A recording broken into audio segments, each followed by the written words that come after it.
So go ahead. I can answer that question. That's good. That's Scott. So, all right. So just as an overview, many of you are been residents in town for a good number of years, and so, but by definition, the municipality's functions are first and foremost public health, safety, and welfare, and that can take a lot of different definitions. Obviously, public education. There's over 3,000 students that the public school system, quote unquote, is responsible for. Obviously, we have well over $100 million worth of facilities, infrastructure that we work to keep as safe and functional as possible. And as any community, trying to provide some opportunities in terms of folks from a quality of life perspective. And so the budget here attempts to support safe neighborhoods, make sure that there's opportunities for continuing environmental sustainability and stewardship.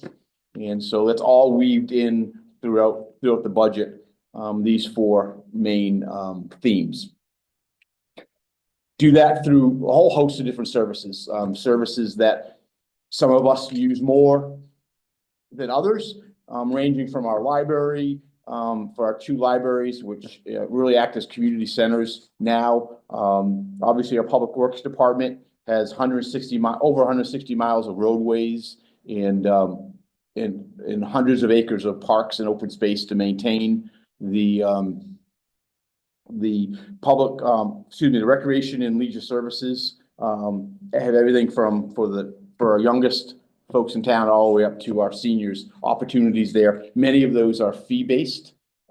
So they are about 30% of the recreation budget is generated through user fees. Let's go through here. I'd like to be able to brag a little bit. I think we have a real strong, stable foundation that we've built over the years, and that includes a diverse tax base. We still have well over 700 acres of industrially zoned or planned land for industrial and commercial activities. We maintain our AAA credit rating, which helps to mitigate the interest that we have to pay on any bonded indebtedness that we have. We continue to maintain a 6-year capital improvement program that gets the town council renews each year. And for those who've been around for a while, our landfill or dump, as I refer to it on Huckleberry, that is coming. We have not accepted waste there for about 10 years, but now we're using our own internal forces. We've come into the closing / capping of that landfill in accord with Connecticut Department of Environmental Protection and federal EPA regulations. And we have a segregated account for the landfill, so that account will be able to provide for maintenance and monitoring as required by the EPA and the state going into the future. So right now, it's not forecast that we would have to use any general fund tax dollars going forward, nor have we used any general fund tax since the landfill was opened in the mid-70s. So Scott's flipping around just because he wants to keep me awake and keep you guys awake. So general government, I wanted to make that distinction that when I say general government, that's pretty much all departments outside of the Board of Education. And Board of Education by state law presents their budget.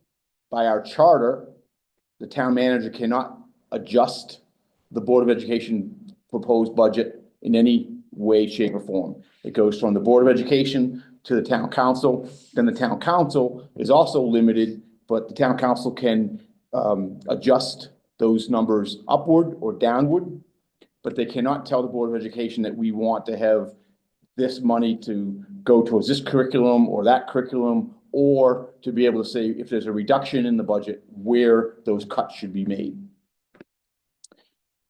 So I'm going to talk a little bit about revaluation and our taxable grand list. And so let's go through that, Scott, a little bit. Just as a reminder, the residential properties on average increased 50% between the previous revaluation, which was October 2018, and the October 23 grand list. The state requires municipalities at least once every 5 years to do a property revaluation. And while we had an increase in commercial values of about 5%, clearly the residential property valuations increase just absolutely overburdened that. So when you look at it from the different pieces of our grand list, and our grand list has several pieces. It has residential properties, and in this definition, we count single families, duplexes, and say those 3 units. You know, spending some time in the fine city of Worcester, I call them the 3-deckers.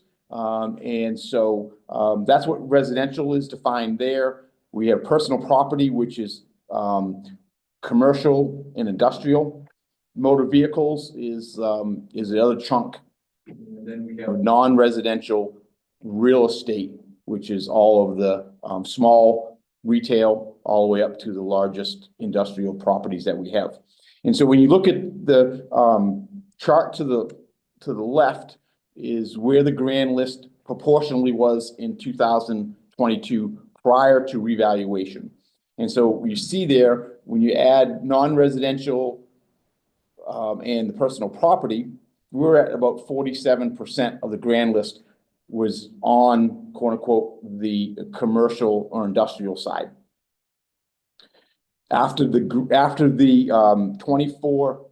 23 revaluation being phased in over 2 years, you'll see that changed. Now residential is at 44% versus 38%, and proportionally the non-residential, commercial, industrial, and personal property decreased. So effectively what that means is the value of residential properties just has a greater share of the overall tax base in terms of valuation. So when we look at the October 24 grand list, and the grand list that's set in October 24 is what we use as in calculating the mill rate for the upcoming fiscal year. So I'm not going to go through each and every one of these. Huge increase, 27% in the overall grand list, but 480 million of that was related to the second year of phase-in. On the positive side, well, I guess on a positive side, I still say your houses went up, your property is worth more. So I guess in the big picture, that's positive, but does have a cascading effect when it comes down to our taxes. But so I'm going to just touch on the Kennedy Road Amazon facility. That 3-year tax abatement has expired, and so they're bringing on about $47 million of assessed value onto the grand list. And so that was a 3-year declining abatement. And so each year we had gained about $40 to $45 million each of the previous years onto the grand list. They also pay personal property on top of the real estate. And then we also had $40 million worth of other economic growth. So if you go out onto Baker Hollow Road, off of Day Hill Road, there's 2 brand new industrial buildings that got built. We had a portion of the warehouse distribution facility for Target that is on the old Combustion Engineering property also came on. And personal property, I'm going to note personal property because that's a extremely large increase percentage-wise. Again, those are from 2 particular properties, mainly Target distribution center for their equipment in that building, and then Northeast Utilities and that's overall. That's just not their building that's out on Blue Hills Avenue. That's also there's some upgrades, so substations on Root Avenue and some other properties. And I mentioned personal property because that decreases each year. So there's a depreciation schedule, and so roughly that goes down 8 to 10% a year just naturally. So that's a big number that each year that we hope to recover through other investments by the corporate sector. Motor vehicle revalue or new methodology in terms of assessed value. You folks may have seen some of this in the media over the last several months. State of Connecticut, after many years of using the Kelley Blue Book or NADA to price cars, they've mandated all towns to use now one of two depreciation schedules that use the original manufacturer's suggested retail price, or MSRP. And so that MSRP is the original MSRP, and then it gets depreciated down on a depreciation schedule 5% all the way down until over the years until it gets depreciated to a 20% floor. So there's going to be some folks who own vehicles that are going to see a decrease in their assessed value for the vehicles because through this method. And then there's going to be a portion of folks who will see, unfortunately, an increase in the valuation of the car due to the depreciation schedule that the state has set forth. The only option that the town council that they gave municipalities was to either use a 85% depreciation, so start at 85% and depreciate it down over time to 20% floor, or a 90% depreciation schedule. The town council had opted to approve the depreciation schedule starting at 90%. So that's just want to give everyone that heads up that it's going to be unique to what vehicles you have and the age of the vehicles and a variety of factors. I'm gonna take a breath. I thought that was a nice, pretty picture. This is down in Millbrook. I think I lost my golf ball just to the right over there in the creek in Millbrook many times. This is really pretty here for me to slow down, stop talking as fast as I talk. So Scott, we can move on. So where do we get our money from? And so, like every other community in the state of Connecticut, vast majority of our money comes from the general property tax. Those are those sections that I just talked about.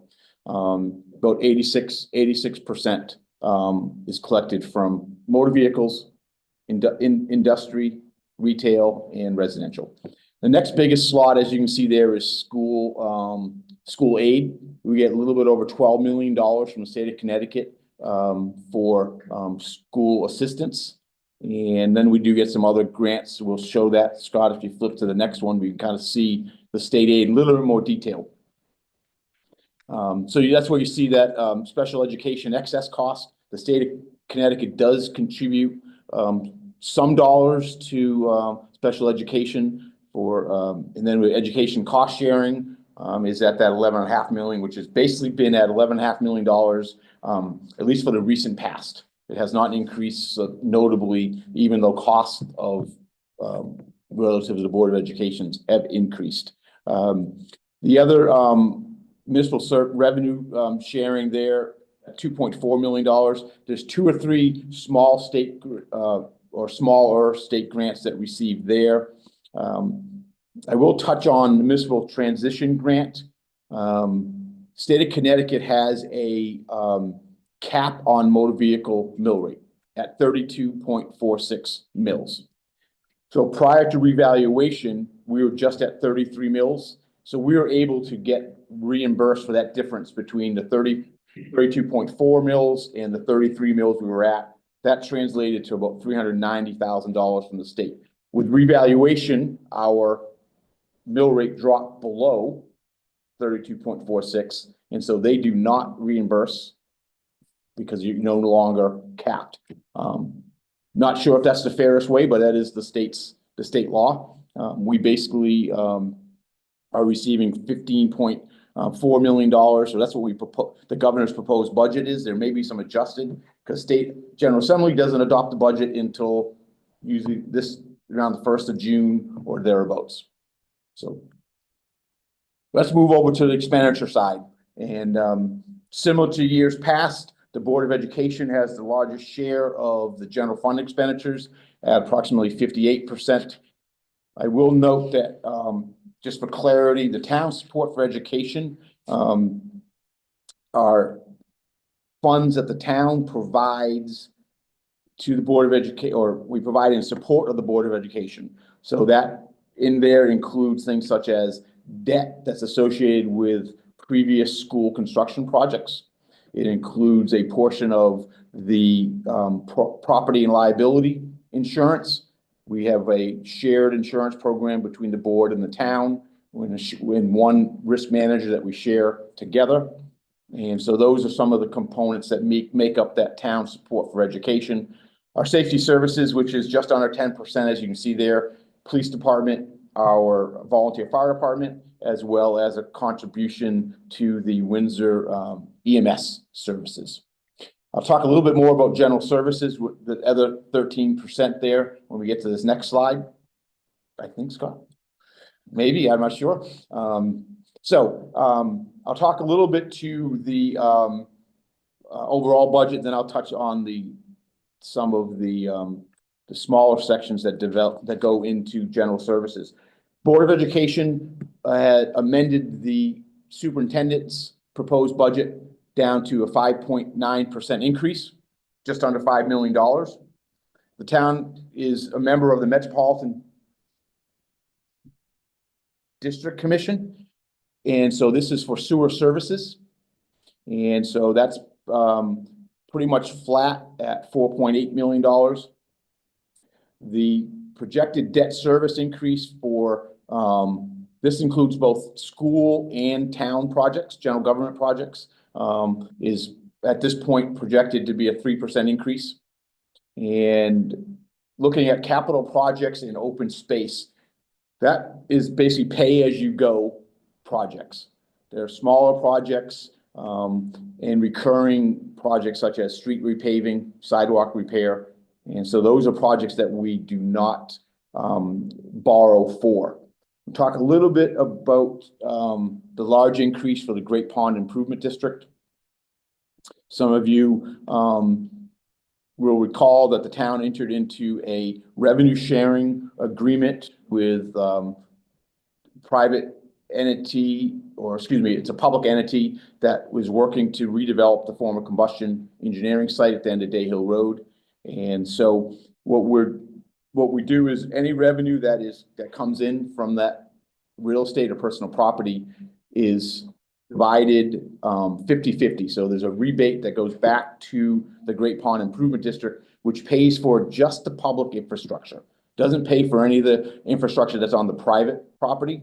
It's on the public roads, the public water, sewer, and street lighting, and those pieces there. So that is to be able to, the town council entered that probably in the 2012 timeframe, and now we're starting to see that economic development growth. So that when you see $2 million, the town is also receiving $2 million in real estate, and we're also receiving about $100,000 in motor vehicle taxes from the properties within the Great Pond District.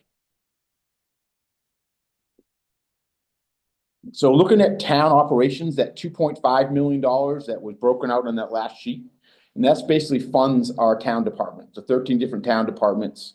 And so obviously we are, takes employees to deliver services. And so those first three categories are related to people.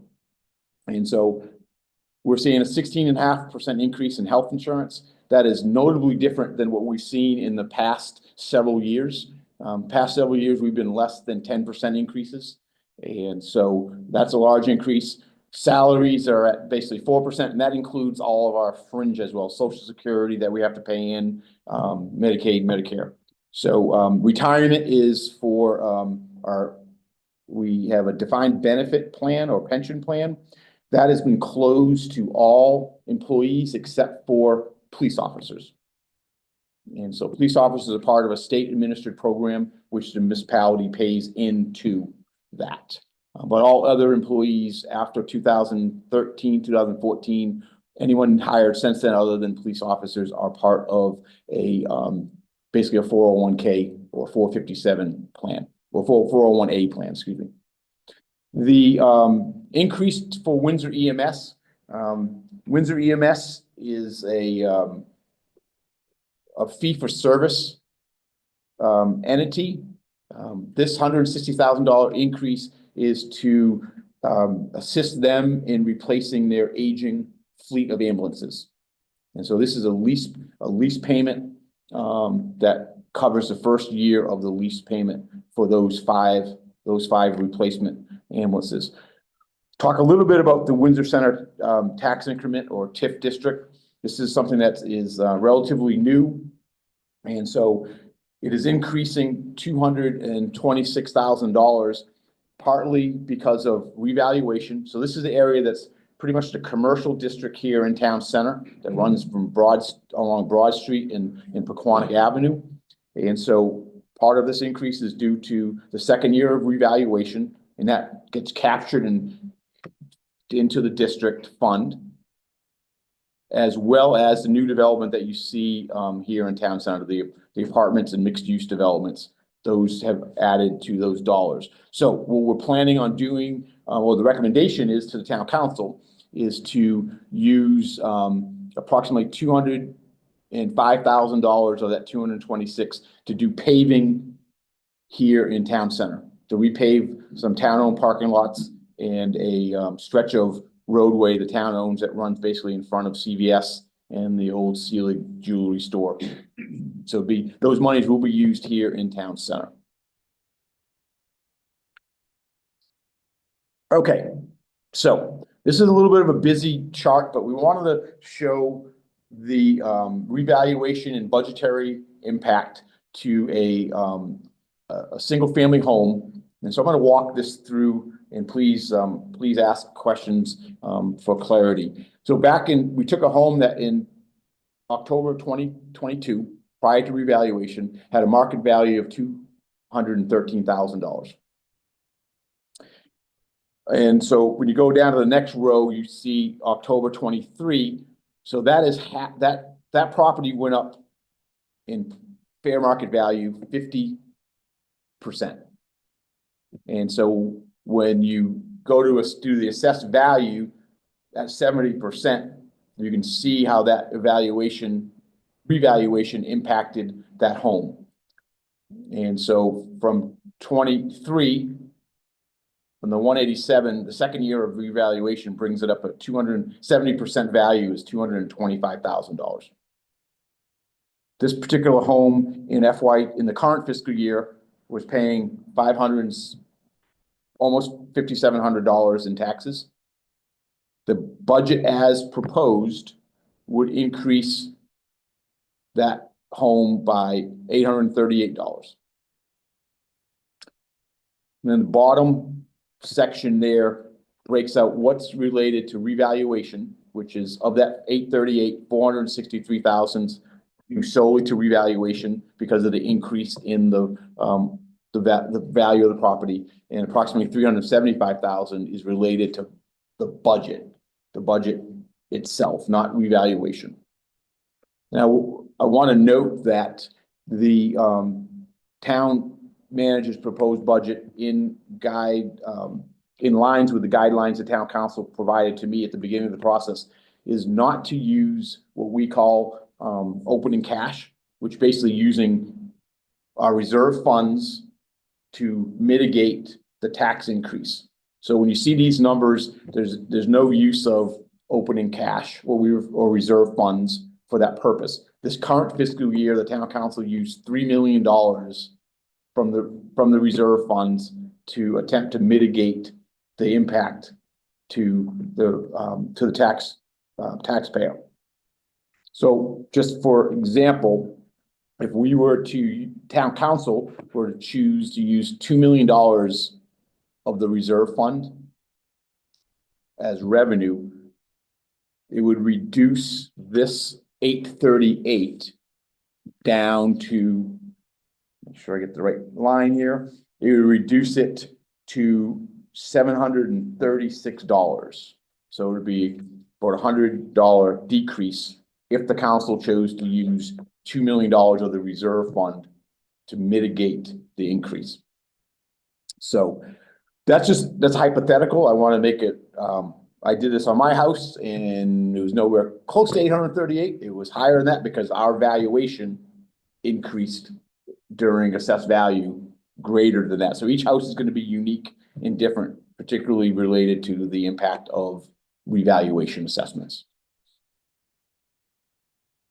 Just from a contextual perspective, looking back, when you look back 15 years, the budgetary tax increase on annualized is at 1.4%. And I say that clearly understanding that in 2015, 2020, and 2025 were reval years. And so reval years obviously increase, in most, at least in these 3 years, had an upward impact on, actually, I should not say that. 2015 was a decrease to homes because that was when we took into account the housing crash, I'll say, or decrease in values. But 2020 obviously saw an increase in values, and 2025 has seen a substantial increase. So this is just budgetary related to related to the budget itself. So just contextually, just to be able to provide that. So that is a very quick overview of the budget. Next steps, council formally receives this budget on Monday, April 7th. There's a formal public hearing at 7 o'clock that evening to be able to for the public to provide comments. The remainder of April, the council meets Mondays and Wednesdays to review department budgets. I will note that the week of April 14th, there's no council meetings that week because that's a school vacation. But during the week, it's Mondays and Wednesdays during April. On the 28th and 30th of April, there's additional formal public comment opportunities, but obviously folks can reach out to any one of the town council members. They can send email to the entire town council, and be able to provide comments, to the council. Right now, the council is expected to vote on the budget on the 30th of April and then set a date for referendum, which if they follow tradition, it will be the second Tuesday of May, which is the 13th.